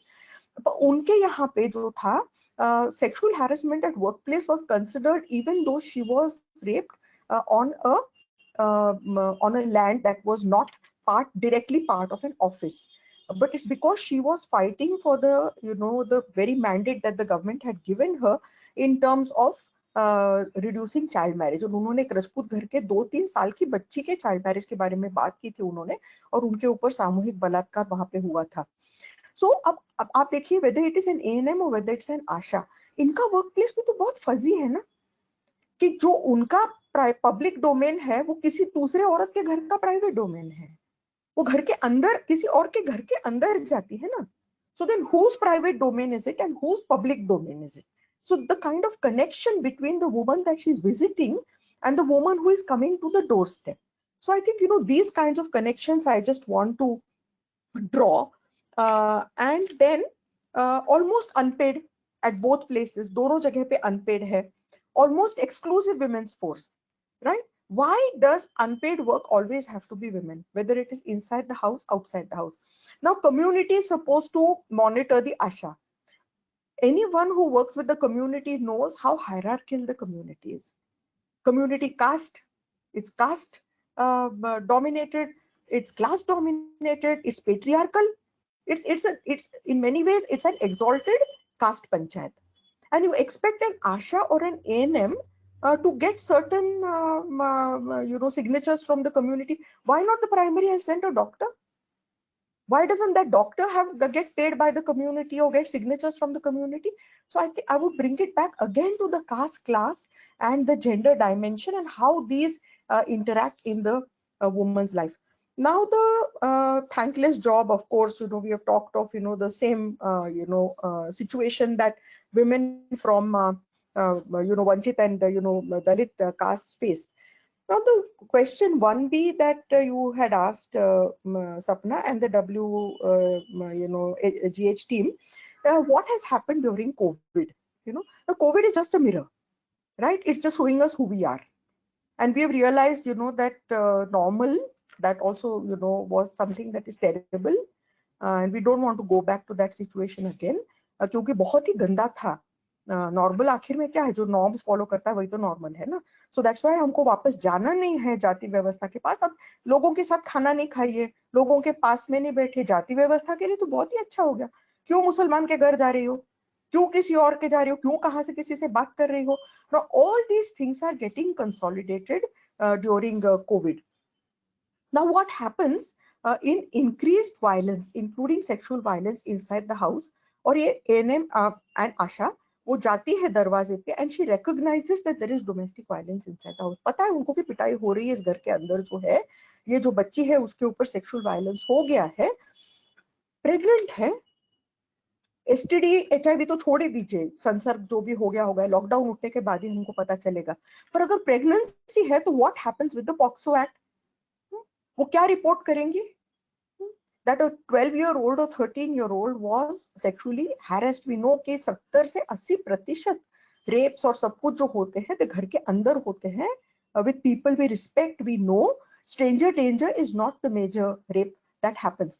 Now ये सब जो वो करेगी, और जैसे आपने एक बहन ने पहले बताया, they are getting beaten up even to when they identify COVID, right? और इसमें हमको याद रखना चाहिए the cycle backward and forward linkages between ill health, violence and ill health. We know कि जब हिंसा होती है तो obviously ill health होता है, पर हमें ये भी मालूम है कि जब बीमार हो जाती है औरत, या जब सफेद पानी निकलता है तब उसकी जब जांच हो जाती है, या HIV पॉजिटिव पता चलता है, या TB हो गया जब पता चलता है, तब हिंसा बढ़ती है. तो जब एक तो वो औरत जिसके घर पे वो जा रही है उसके बारे में वो कहाँ बोले, और घर के अंदर आके when this woman comes inside the house and also performs the gender roles and brings in the stigma कि देखो तुम्हारी वजह से कोविड तो घर पे नहीं लाया. So this is what she is suffering in both places, क्योंकि दोनों जगह पे वो अपनी भूमिकाएं निभा रही है और दोनों जगह पे वो जो है वो अपना स्टिग्मा जो है वो कर रही है. And we have to go again to the structure of stigma ना. स्टिग्मा एक जगह पे होता है तभी तो दूसरी जगह पे आता है. So if we have stigma of caste, it's going to come for COVID. If we have stigma for HIV, it's going to come for something else. If we have stigma in our heads for one, तो Muslims के लिए आने वाला है कि उनकी वजह से जो है वो पूरे देश में फैल रहा है. तो these are all things that we have to deal with in structures. Now the second question is how do we see what would be the feminist approach of looking at it? तो पहले जो है, अभी पहले जो एक बहन ने बताया, उन्होंने कहा कि कहते कि आप तो अपनी चाचियों की तो जांच कर रहे हो, you are looking after your own aunties, you are looking after their illnesses, आप उनकी बीमारी के करो. ये थोड़ा सा हम सोच ले कि उसकी चाची नहीं है, पति की चाची है. ये पेट्री लोकल हाउस होल्ड है, पति के गांव में रहने गई है, पति के जगह पे गई है, और इसलिए ये जो सारा वो कर रही है, वो जो जिनके साथ में काम कर रही है वो एक्सटेंडेड ससुराल है उसका. और घर के अंदर भी वो जो है वो बहू है, और बाहर भी जो है वो सारी जो है वो बहू है. तो मिनिमम वेज कहाँ से मिलेगा? राउंड द क्लॉक ये कह रहे हैं, राउंड द क्लॉक औरत तो घर के लिए होनी चाहिए, उपलब्ध होनी चाहिए. तो इसलिए ये घर के अंदर और घर के बाहर जो है, ये सारा जो सेवा का जो है, ये सेवा डॉक्टर क्यों नहीं करते? मुफ्त में क्यों नहीं करते काम डॉक्टर? ये सिर्फ औरतों को और सबसे फ्रंटलाइन वर्कर्स को क्यों करना चाहिए?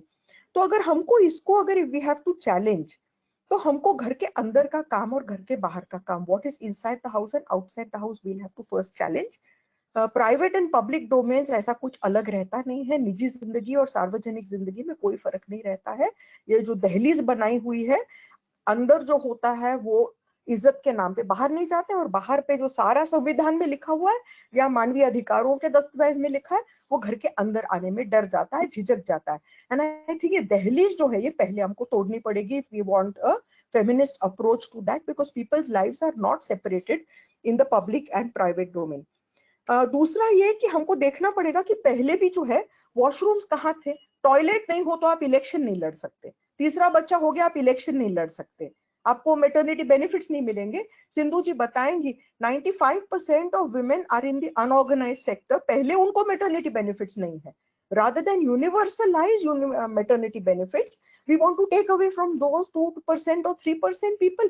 So first keep people culturally, socially and economically disadvantaged, and then take away their political rights because they are all disadvantaged. We don't have any control over pregnancy. The last point that I want to make is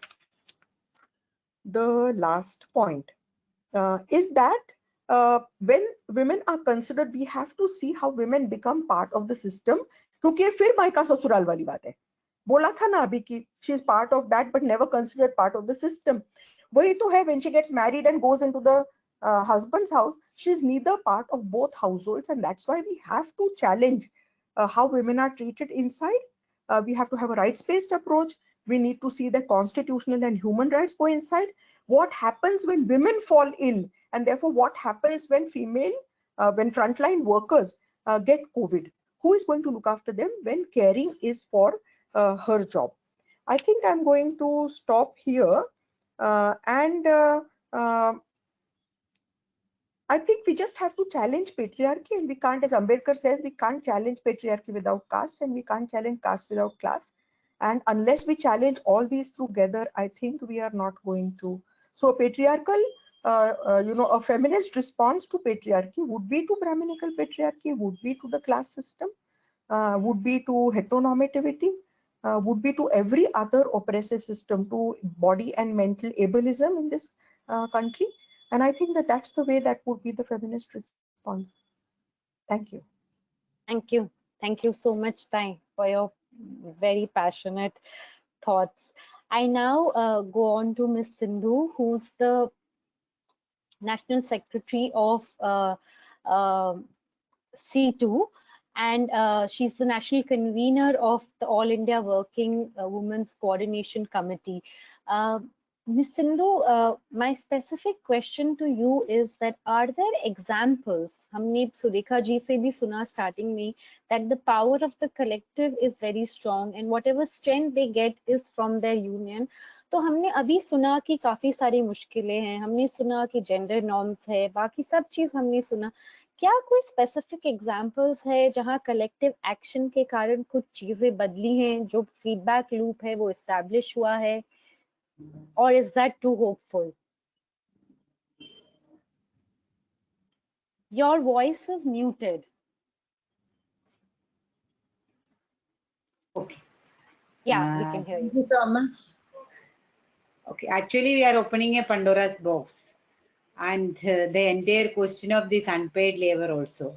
ये है कि हमारे लिए ये तो सिर्फ frontline workers का तो है कि it's actually directly the government which is exploiting. तो सरकार खुद ही उसका एम्प्लॉयर है. और ये जो मैं एग्जाम्पल जो आपने सवाल पूछा उससे आने पहले आई वांट टू मेंशन कि ये एक चीज है कि ये सारे जो अपना जो पॉलिसी से रिलेटेड है, और ये जो है राइट ऑफ द सिटीजन्स और राइट ऑफ द वीमेन कि for the nutrition then the health facilities और एजुकेशन, तो इससे रिलेटेड है all this entire work of the frontline workers. इनके जो सारे काम है तो उसका जो आम जनता का जो अधिकार है उससे रिलेटेड भी है. तो वो जो पूरा पॉलिसी फ्रेमवर्क के अंदर में हमें इसको रखना है.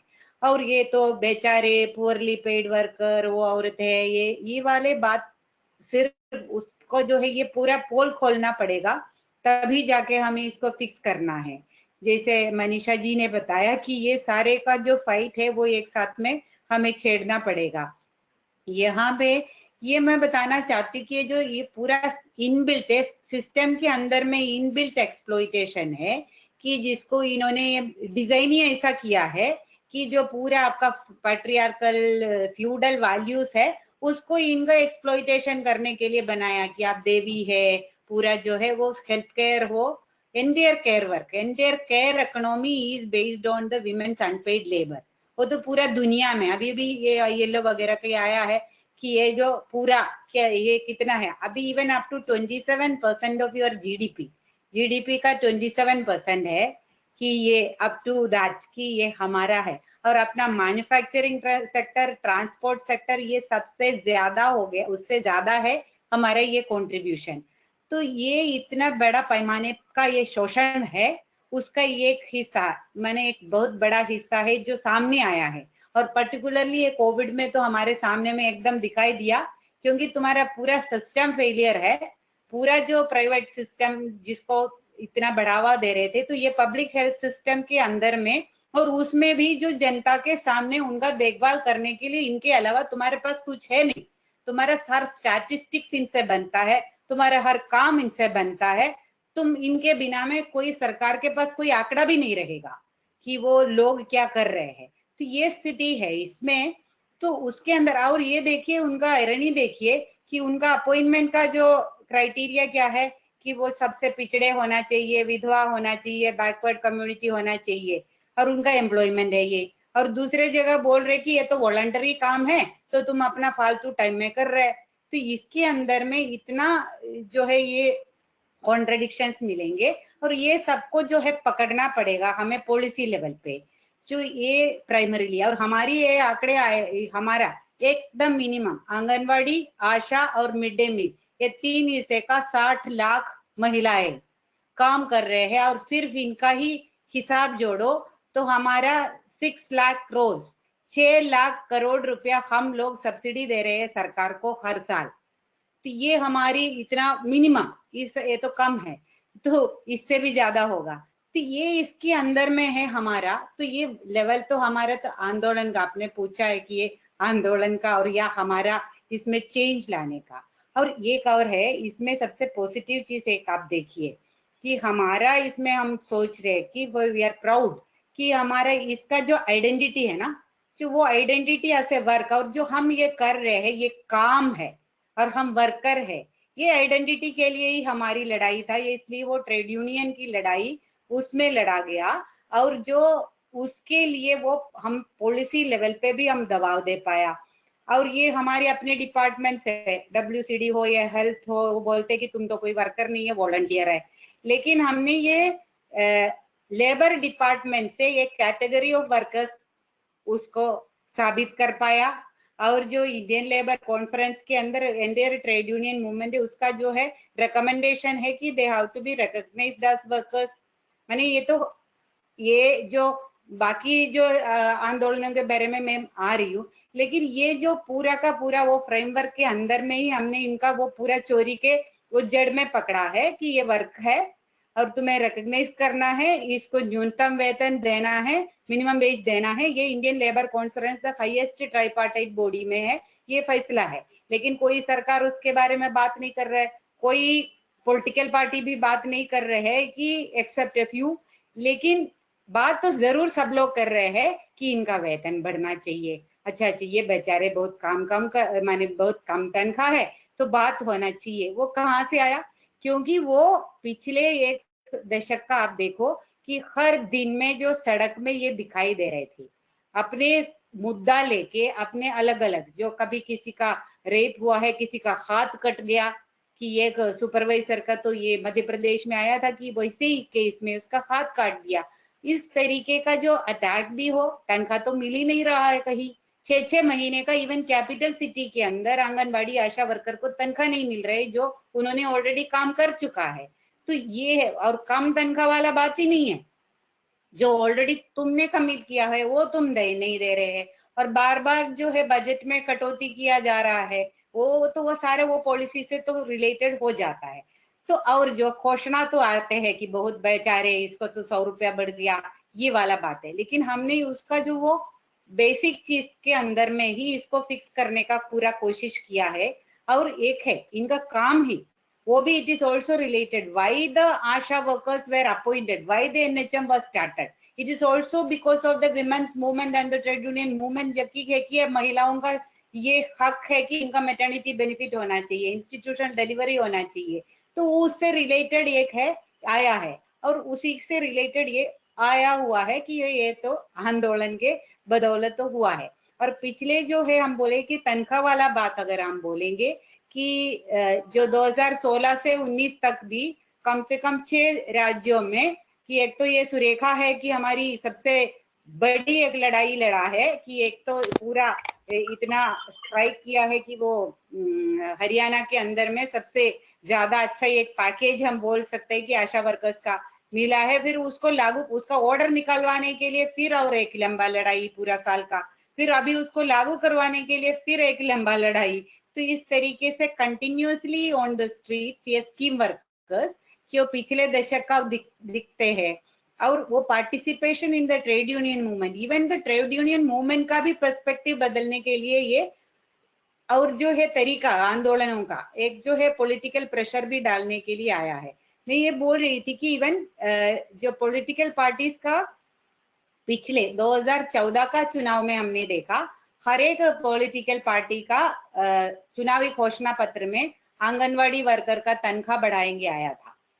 तो वो एक जो है, अभी तो सारे स्कीम वर्कर आशा वर्कर का तो अगली बार तो पक्का आ जाएंगे, क्योंकि in their Covid period they were the only people who were on the field की फाइटिंग लाइक दैट की विद एंटायर कम्युनिटी, और सबसे ज्यादा वो तो उसका कहानी तो बोलने का नहीं है, लेकिन यू सी दैट हम तो उसको ये दे रहे हैं, कॉन्फिडेंस भी है, और ये इवन ड्यूरिंग कोविड भी कि वो अपना भी ये ताकत भी पहचान रहे हैं। और इवन इन हरियाणा अभी हुआ है, वो एक आंगनवाड़ी ये आशा वर्कर को कोविड हुआ है, एक डॉक्टर को भी कोविड हुआ, डॉक्टर को 5 स्टार फैसिलिटी मिला है, आशा वर्कर तो कहीं छोड़ दिया।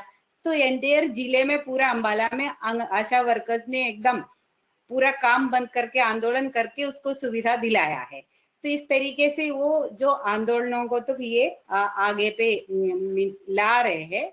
तो इसके अलावा कोई एक तो है कि फिर एक और चीज है, हमने हमेशा ये ध्यान दिया है कि ये हमारी तनख्वाह वाला बात नहीं है, it is also related to the right of the people. तो इसीलिए हम हमेशा बेनिफिशियरीज के साथ में मिलके एक लड़ाई छेड़ने का भी प्रयास पूरा किया है। तो उससे भी ये काम हुआ है कि Indian women's movement, Indian trade union movement को इसके अंदर में ये आंदोलन में ला पाया है। तो इसका भी एक असर है कि वो लोग कम से कम पहले बोलते थे आंगनवाड़ी वाली सारे चोर है, ये तो तुम्हारा फालतू का काम है, ये सारा तो बंद होके ये the entire work is also recognised.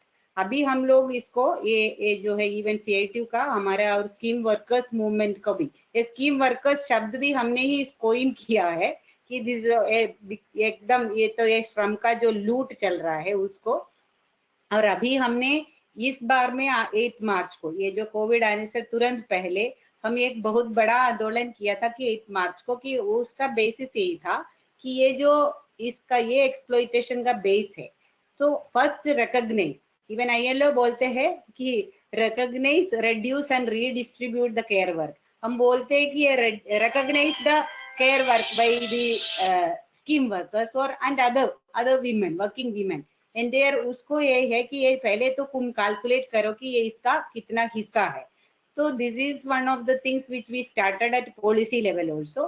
And पिछले जो मैं बता रही थी कि पिछले 2016 से 2019 तक का 6 स्टेट्स में आशा वर्कर्स का तो तनख्वाह बढ़ा है, एंड ऑल द स्टेट्स के इंडिया में कोई ऐसा स्टेट नहीं है कि आंगनवाड़ी वर्कर्स का, क्योंकि वो जैसे मच अर्लियर स्कीम और ट्रेड यूनियन भी पुराना है, और तो वो हर स्टेट में उनका तनख्वाह बढ़ा है, कुछ पेंशन का इस तरीके का, माने आज वर्कर उसका रिकॉग्निशन का लड़ाई तो अभी आगे जा रहे हैं।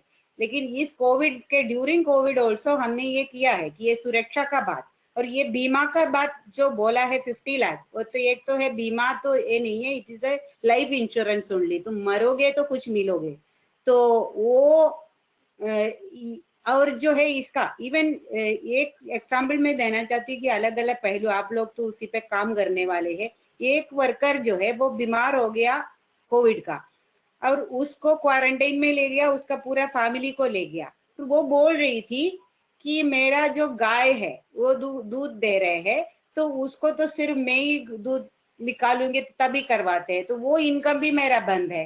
तो ये कॉम्पनसेशन कहाँ है, ये इलाज का खर्चा कहाँ है? तो ये तो फ्रंटलाइन वर्कर्स है जो सरकार का कम से कम इसका ढंग का इलाज का भी कोई प्रोविजन नहीं है, क्वारंटाइन का कोई प्रोविजन नहीं है। ये सारे हमारे अभी का तुरंत का डिमांड में आता है कि सेफ्टी इक्विपमेंट का बात तो किया है, और दिशा रोल की एक जो है एकदम की ये घोषणा है, हमने ये बोला था कि enough for flowers we want safety, कि जो फूल वूल तो थाली तो बहुत हो गया है, लेकिन असली बात तो करो कि सुरक्षा चाहिए, तनख्वाह चाहिए, कॉम्पनसेशन चाहिए। तो this is going to be a big struggle and बाकी तो है ही all this in the hierarchy. हमने जो बोला है सफाई कर्मचारी हो या नर्सेस हो, प्राइवेट सेक्टर का नर्सेस का तो इसे ही हालत है। तो ये तो they will all come, I think कि ये जो है एक मौका है। सरकार तो बोल रही कि ये मौका है, सारा प्राइवेटाइज करो, ये सारा खत्म करो। हम भी यही बोल रहे हैं कि दिस इज ए टाइम कि हमारा जो इम्पोर्टेंस है और जो सिर्फ वर्कर है जो इसको सामने लड़ रहे हैं, तो इसको भी हमें भी यही है कि अभी नहीं है तो कभी नहीं, तो इसको आगे अपने आंदोलन को लेके जाना है और अपना बारगाइन को भी आगे समाज के अंदर उसका सपोर्ट में आना है, ताकि इसको एक पॉलिटिकल दबाव में लाके पॉलिसी चेंज का मजबूर करे। Thank you. Thank you. Thank you so much, Sindhu ji. Just for the audience, we are running a little behind time. It's already 8 o'clock. Would it be okay if we continue for another 10 minutes? We take around 3 to 4 questions. I hope that's okay, because we've got such a strong panel and we definitely want to take up some questions. We have around 3-4 questions that haven't been addressed. The others, the panelists have taken up. So please be with us for another 10-15 minutes. One of the first questions, there are actually 2-3 questions that I can summarize at one go, and then whoever feels comfortable can take it. एक सवाल ये है कि अभी जो कोविड-19 का समय है, इसमें बाकी जो sexual and reproductive health services है, जैसे कि इम्यूनाइजेशन, जैसे कि डिलीवरी, जैसे कि बाकी और जो सर्विसेज है, उसकी क्या स्थिति है? अगर सुरेखा जी आप ये सवाल लेना चाहिए तो आप ले सकती हैं। और दूसरा सवाल ये है कि असलियत में कितनी आशाएं हैं जिनको अभी कोविड हुआ है, अगर क्या हमारे पास ऐसा कोई डेटा है? और तीसरा सवाल ये है कि आशाओं का पीपीई इक्विपमेंट क्या मिल रहा है? आई नो हमने इसके बारे में बात की है कि कोई इक्विपमेंट नहीं है, पर क्या कोई एग्जाम्पल है जहाँ पे आशाओं को पीपीई इक्विपमेंट मिल रहा है?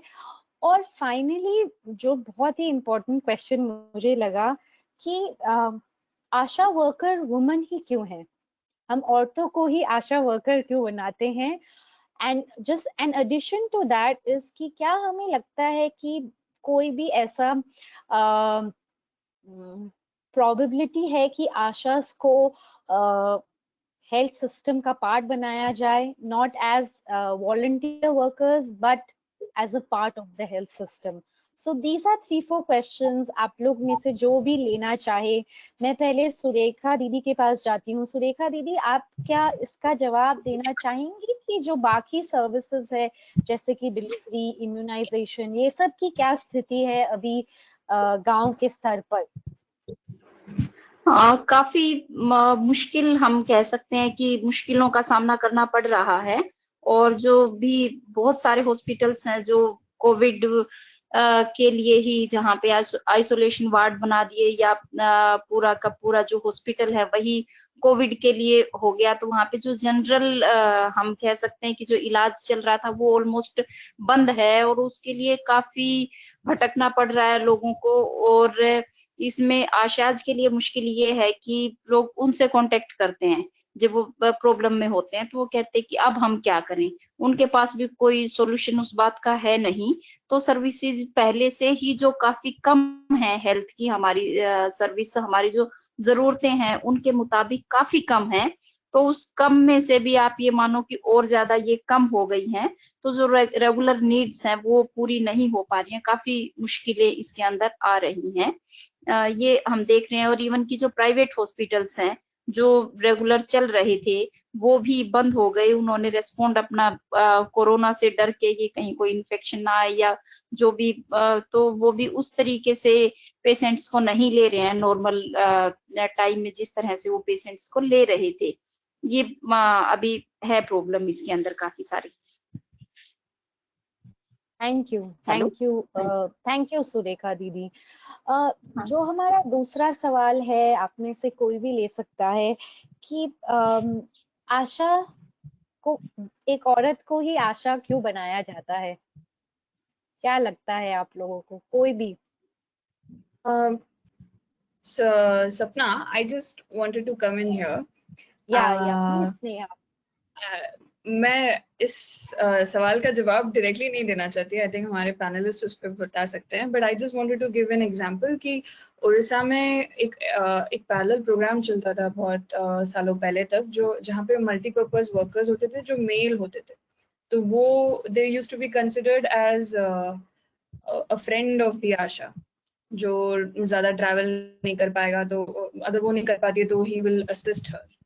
But and there is a historical precedent जहाँ पे men used to be initially considered to be the health worker, but that has somehow transformed where women who can easily do this work have been encouraged to be part of this, and then it has completely turned female-led force. But I'm sure the panelists are going to be in a much better position to explain this. Sorry. Thank you, Sneha, for sharing that. Sindhu ji, you want to say something about कि एक औरत को ही आशा worker क्यों बनाया जाता है? Actually, they disagree, but their argument is that कि एक जो है औरतों को मोटिवेट करना है, उनको समझाना है कि in our feudal society आदमी जाके औरतों से बात नहीं कर सकते हैं क्योंकि उनका मैटरनल मोर्टालिटी, चाइल्ड मोर्टालिटी, कैसे बच्चों को देखना है, इम्यूनाइजेशन करना है, डायरेक्टली औरतों से कन्वर्सेशन करने के लिए है। ये आइडियली वो ये आइडिया है वो बता रहे हैं, लेकिन एक्चुअली आप जो देख सकते हैं कि वो यही है कि एक जो पूरा सिस्टम के अंदर ये काइंड ऑफ ये कॉन्ट्रैक्ट वर्कर या आउटसोर्स वर्कर जो भी है उसको हमारी ये फ्यूडल सिस्टम के अंदर में या पैट्रियार्कल सिस्टम के अंदर में जो अनपेड लेबर है, तो वो लेबर को थोड़ा बाहर एक्सटेंड करके इसको पूरा इस्तेमाल करे। वही है जो उड़ीसा का जो बोल रही थी कि उड़ीसा का ये एग्जाम्पल मैं बताना चाहती हूँ कि आशा का काम से उड़ीसा में इंस्टीट्यूशनल डिलीवरी, उड़ीसा में नहीं all over India institutional delivery बढ़ गया। इंस्टीट्यूशनल डिलीवरी बढ़ गया तो हॉस्पिटल्स का फैसिलिटीज बढ़ाना चाहिए, नर्सेस को ज्यादा अपॉइंट करना चाहिए। तो उस जगह में उड़ीसा गवर्नमेंट ने क्या किया कि उन्होंने ये टेम्पररी एक पोस्ट बनाया है कि to take care of the ये डिलीवरी को ये लिए, तो वो पोस्ट का नाम है यशोदा। तो यू कैन इमेजिन कि क्या है हमारे देश में क्या चल रहा है एक्सप्लॉइटेशन के लिए, not only as identity as a women, आपका रिलीजियस सेंटिमेंट्स को भी, और वो जो नॉमेनक्लेचर भी देखो, ये यशोदा का तो बताने की जरूरत नहीं, यही है। This is a kind of कि आपका जो एक्सिस्टिंग फ्रेमवर्क में जो भी है फ्यूडल पैट्रियार्कल स्ट्रक्चर, उसको आप एक्सप्लॉइटेशन के लिए इस्तेमाल करो। That is the reason, that is very direct कि अभी आ रहा है, दैट इज द रीजन कि ये औरतों को ही ये कर रहा है। Thank you. और जो लास्ट सवाल है वो सवाल ये है कि क्या पॉसिबिलिटी है कि आगे जाके आशा को हेल्थ सिस्टम का हिस्सा बनाया जाएगा? क्या लगता है? ये तो हमारा वन ऑफ द डिमांड्स है कि व्हाट वी आर डिमांडिंग, ये all the schemes, actually it is not only about the scheme workers, ये स्कीम है, it is a permanent service which we need means throughout, कि उसको जो ये 5 साल का ये बढ़ाने वाला स्कीम क्यों बनाएंगे, क्योंकि ये तो ये पूरा हेल्थ सिस्टम का हिस्सा होना चाहिए।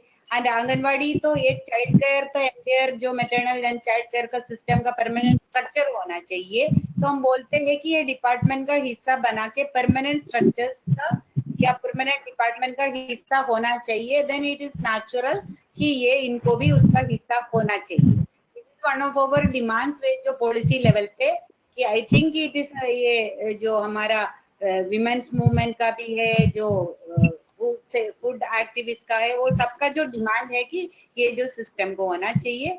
और ये वन ऑफ द रीजंस को आशा को पीस रेट में दिया है क्योंकि वो आंगनवाड़ी वाले का था परमानेंट ऑनरेरियम, तो वो बार बार बढ़ाते जा रहे हैं, तो इसके लिए इसको पीस रेट में रखा। लेकिन इन स्पाइट ऑफ दैट और Asha's movement with in A short time कि वो बहुत सारे जगह में मैंने ऑनरेरियम फिक्स्ड अमाउंट के लिए ये गया है। तो अभी होप कि ये जो है ऑल पार्ट ऑफ की ये पूरा जो हेल्थ सिस्टम को हमारा मांग है 5% का जो जीडीपी का खर्चा करना चाहिए। और इसमें है कि 8 लाख बच्चे हर साल में मर रहे हैं, 6 महीने के पहले महिलाएं कितने मर रहे हैं, इट्स देयर राइट ऑल्सो। तो इसलिए ये जरूरी है कि इसका बनाना है। ये तो जब तक बनाएंगे नहीं, हम लोगों को सबको इसी के लिए प्रयास करना चाहिए। And hopefully we are confident that people ultimately will decide. Thank you so much. I'm afraid we are out of time, but I wanted to thank everybody. Thank you so much, panelists, for joining us on our first ever public event. This is very, very encouraging. Thank you to all our attendees for listening to us. Please do send in your suggestions. We are a Just Born movement. We are very open to suggestions. We want your support, we want your guidance, and we want to be inclusive. So please do share your thoughts and your feedback with us. Anybody who's interested to find out more about WGH India and WGH, the global movement, please connect with us. Our details are on Twitter, LinkedIn, and Instagram. So please do connect with us. And finally, this is just the beginning. Do join us for the second and third webinar. Today, we spoke about the challenges. We spoke a little bit about how gender plays a role in all of this. On Wednesday, we'll talk a little bit about hearing what the government feels, what the states feel, how are they responding.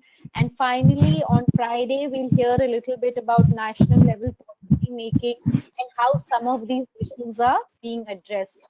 Thank you so much, and we hope you had a good time. And please do send us your feedback. Thank you.